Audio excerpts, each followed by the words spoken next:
Good evening, Warcraft friends. Tonight we're going to talk about how I set up my priest. It's hotter than the dog's balls, so grab a drink, get some vodka, and strap in because this is going to be long and pretty dull. Let's get started. First thing I'm going to do is point you to a tool called SimulationCraft, which you can grab from simulationcraft.org. Just grab the latest 4.3x release, or if this is sometime in the distant future, then grab one for 5.0. Right now, Mist of Pandaria is still on beta, so I'm not going to bother with that. So once you download it, you'll end up with just a simple zip file which you can extract to a folder. And in there's a simulationcraft.exe, which I'm going to run. So SimulationCraft is a full raid simulator. It's not just you beating up a target dummy. It doesn't just do simple calculations about how to set up gear and say that, X amount of int increases your vampiric touch damage by Y amount. It actually goes through and does a cast sequence.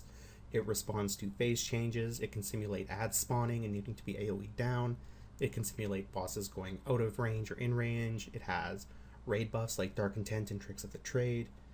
It uses consumables at certain times, and you can configure all of this, but it's pretty unwieldy to get a handle on if you've never used something like this before. So I'm going to start by just walking through the most simple simulation we can do, and then we'll work through using this to simulate a couple of different gear sets that we can compare. Okay, so to start with, I'm going to head over to options before we do anything else, and I'm just going to set this up to roughly approximate the sort of raid I'm going to be in. So I'm going to say use the live version. I'm going to run only 1,000 iterations to make it nice and quick, but the more iterations you run, the more accurate and reliable your results will be. This is a statistical analysis, so you want to have a fairly large sample size for things to be accurate. Typically 10 or 25,000 are good.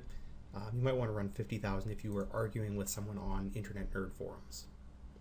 There's an option here for the fight length. I'm going to set it to say 500 seconds, and an option to vary the length just to sort of simulate maybe someone dying or whatnot.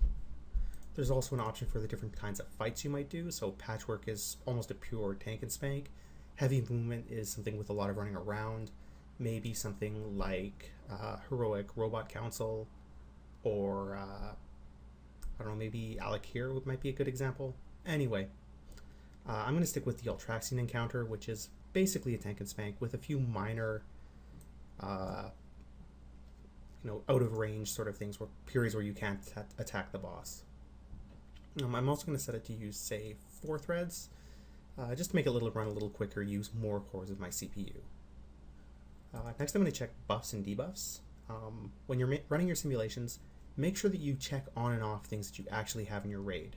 So if you're in a 25-man raid, there's a pretty good chance you'll have everything. If you're high damage, you'll probably be getting Dark Intent and maybe Focus Magic, maybe not. In 10-man, though, you may find that you don't have, for example, 10% spell power. You might only have 6% or something. So make sure these match what you actually have in your raid. Don't turn on buffs that you don't really have, because your results will be inaccurate. Same thing with debuffs. Make sure that you simulate with debuffs that your raid actually has. I'm going to leave these turned all on just for consistency across the tests, but you really should set these up properly. These charts here for scaling plots and reforged plots are something I'm just going to skip over for now. We don't really need them. So the next set is to import our character. So by default it says just go check out the Warcraft Armory, and it'll import from here just fine. So maybe if you wanted to evaluate me, I'm applying to your guild, and you want to see what sort of damage per second you could expect on Altraxian to see if my posted logs match up to my theoretical best, you could come in here and maybe simulate my character. So this is my priest. I'm logged out in mostly PvE gear. I guess all PvE gear. Yeah, that looks sane, so I'm just going to hit import. You can see here it's got all of the gear that I would use for my priest, the stuff that I have equipped.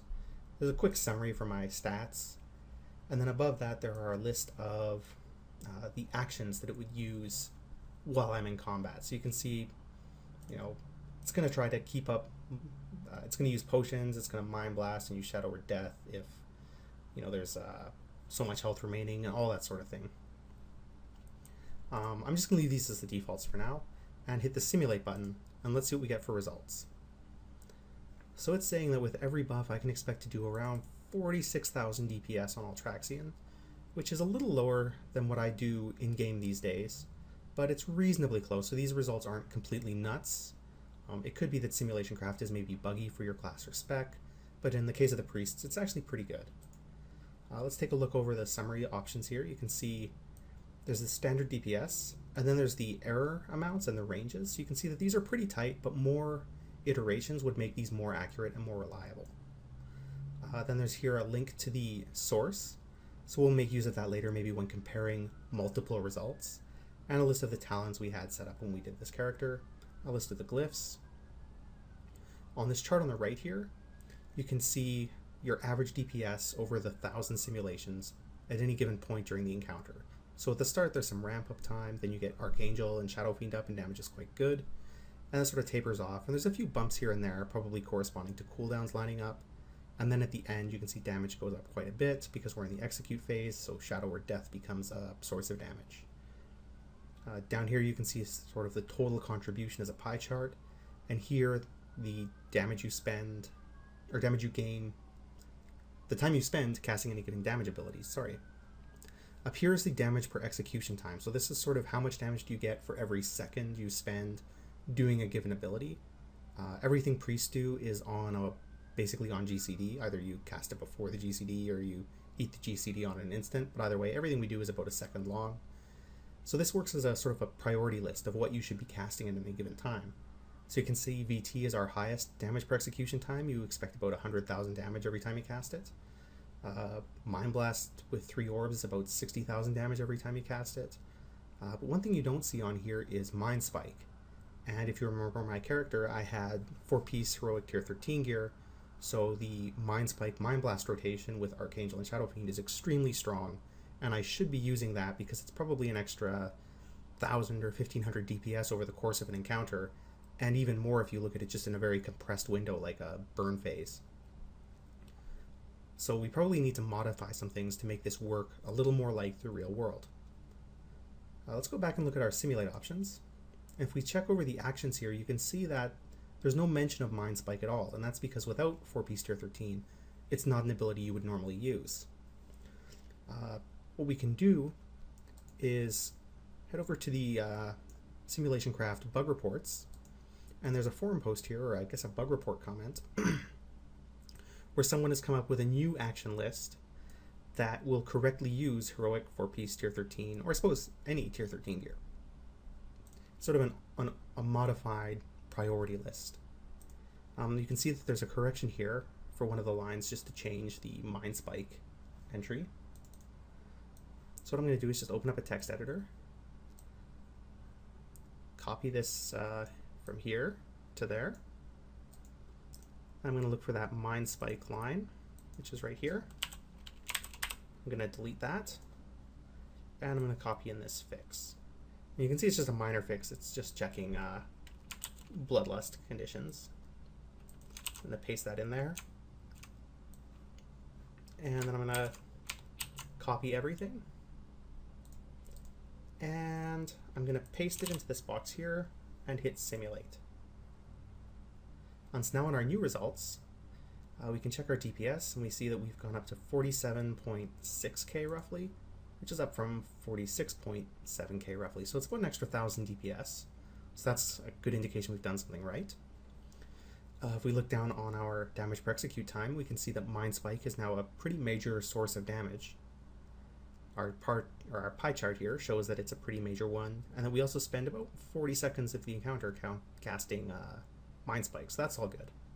If we look up at the DPS timeline, we can see that our burn phase damage is still quite high, but our initial damage is very high, so this is sort of the start of the fight where you have all of your internal cooldowns up, your pre-pot, Archangel, Shadow Fiend, and just going to town with your burn phase.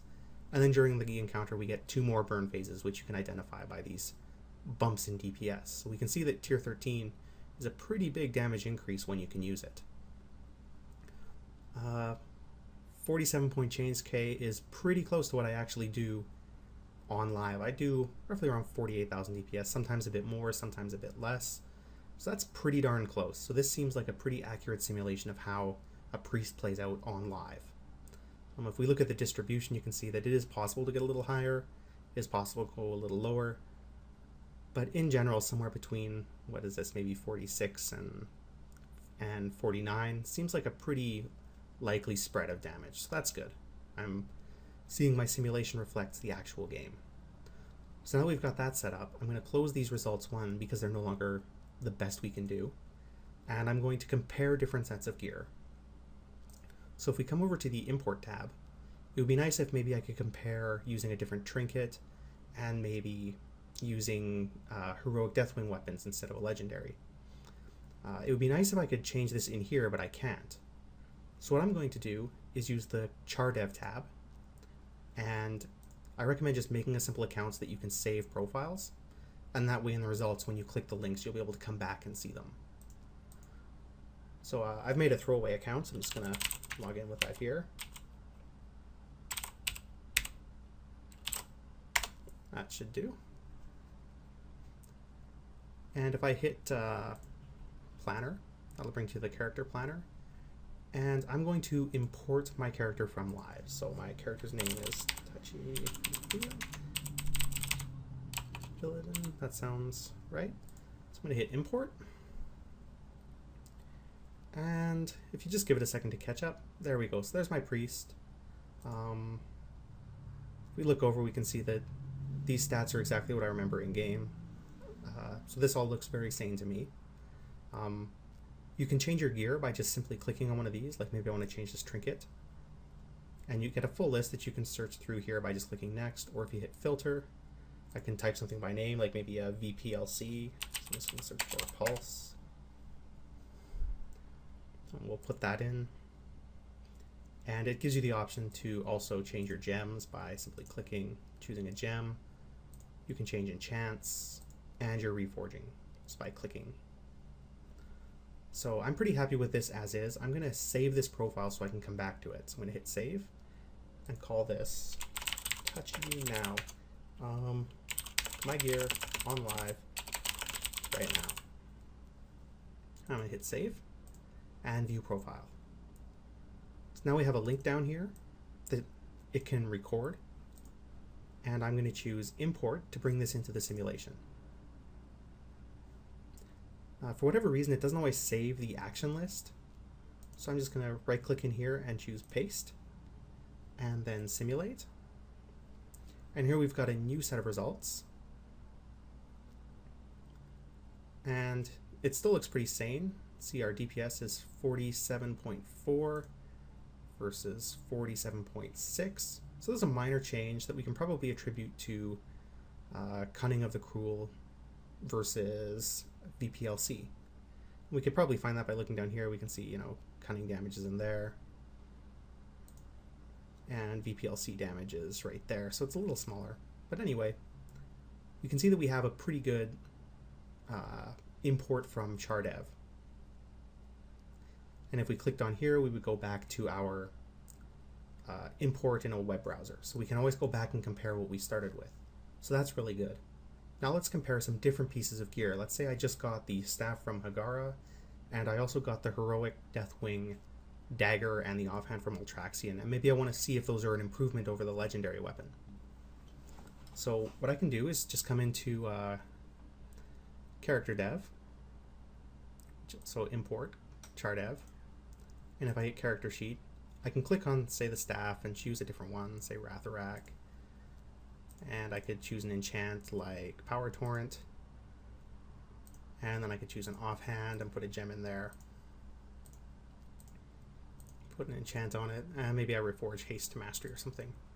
But if we look on the side here, my hit chance is all buggered up, and my haste chance has dropped to something strange, so that's not very desirable either. So what I would need to do is reforge all of this gear to have it make sense, because I wouldn't just want to simulate something that is knowingly unforged poorly. Now, one of the tools you can use to do that is called AskMrRobot. I'm not a huge fan of this for gearing, but it's going to get you within 5% of what your absolute best, even though it's a very simple website. So if you're not a sort of world first kind of guy, or you're not going for like a top 1 or top 1% parse sort of thing, this is absolutely viable, and you might want to just run with this instead of all this SimulationCraft nonsense. The one thing I am going to use it for is the automatic reforging, because it's a little nicer than trying to do it with character dev and manually doing all the calculations. So I'm going to hit Gear Optimizer. I'm going to type in my character's name. So it's loaded up my character. And if I just hit Optimize, you can see it's telling me to do a bunch of weird stuff, like reforge for mastery and haste, and it will get my haste up to something like, what, 3,000 haste? It's sort of a crazy bit because you would want more mastery than haste with the sort of gear level I have. I know this because I've run SimulationCraft with lots of different stack combinations, and the way I've gone is the best way you can go for my gear level. The reason for this is because it's using sort of the default set of stat weights. You can see basically haste is better than everything, hit is slightly worse, and then mastery and crit. And it's very dumb. It doesn't take into account haste breakpoints and that sort of thing. So what we want to do is come up with a customized version of breakpoints, or a customized version of these stats that are appropriate for your level of gear. If you have, for example, 3,300 haste, mastery is going to become extremely powerful for you. If you have maybe 5% hit, mastery and crit are going to be valued much less. And then as you gain more of one stat, its value will diminish and other stats will increase relative to it. So every piece of gear sort of shifts your stat weights around up or down a little bit, and it's really hard to just have a one-size-fits-all set of stat weights. You really have to generate them again for every piece of gear you get. I've already done that in advance, and I'm going to maybe save the details of that for another video, but I know at roughly eye level 405, 410, stat weights that work well for a priest are something like, I suppose we can leave haste at 2, but I'm going to add a soft cap value of 0.312, and I'm going to make the weight drop to 1.65, and I think I'll just leave the other two alone. I know that's going to work, so I'm just going to leave it at that without getting more complicated. So I'm going to hit apply on these, and there we go. So the reason for those soft weights, or the soft weight and soft cap, are because at 2,583 haste, you get an extra tick of Devouring Plague. So I want it to stack haste up to that point, and then I want it to concentrate more on mastery. And so by setting a soft cap and then a weight that is slightly lower than mastery, that's what this program will do. So I'm going to set it up like that, leave it, and you can see now that the optimizations reflect what my character is in-game, because this is as good as you can be. If you check your ratings, you can see it's gone to 2587, so it's 4 haste over the soft cap, or maybe 3 haste over the soft cap. And then it's basically just stacking mastery. I'm slightly under the hit cap, but it's better to be slightly under than slightly over because your stats are wasted. Especially as a dot heavy class, the penalty for missing is much lower for us than it might be for maybe a warrior or some sort of class that suffers severely for missing an attack. We just don't. So that's all well and good. We can see that it will automatically reforge for us. And so that means we can change our gear. Like maybe I can replace this staff with, I'm going to choose absolute ranking. And I'm going to change it with Ratharak. And I'm going to add an offhand, say ledger. And so you can see once we've done that, it tells us to do a whole bunch of reforging. And so it's still trying to keep our haste as close to that cap as we can. It's still trying to get us as close to hit cap as we can. But we have to reforge a bunch of gear to make sure we're not wasting any stats.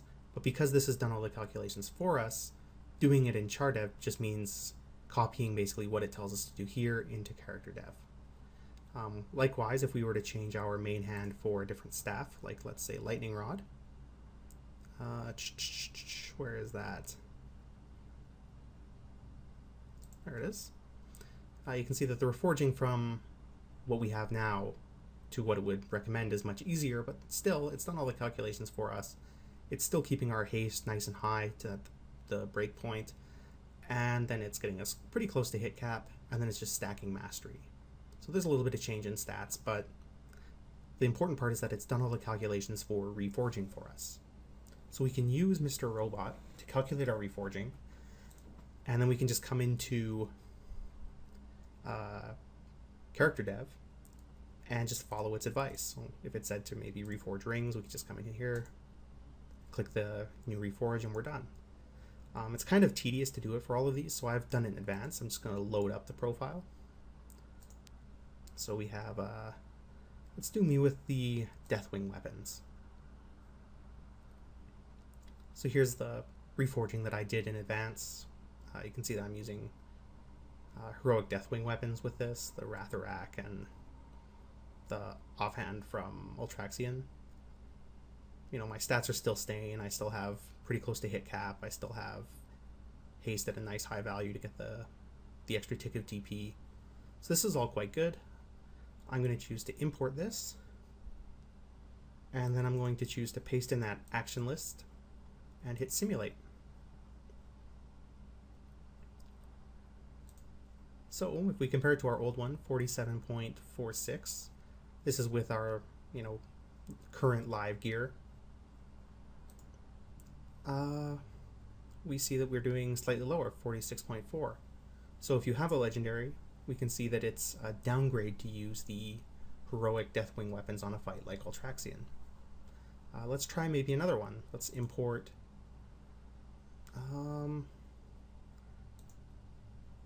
just search and we'll say try with the Hagara staff.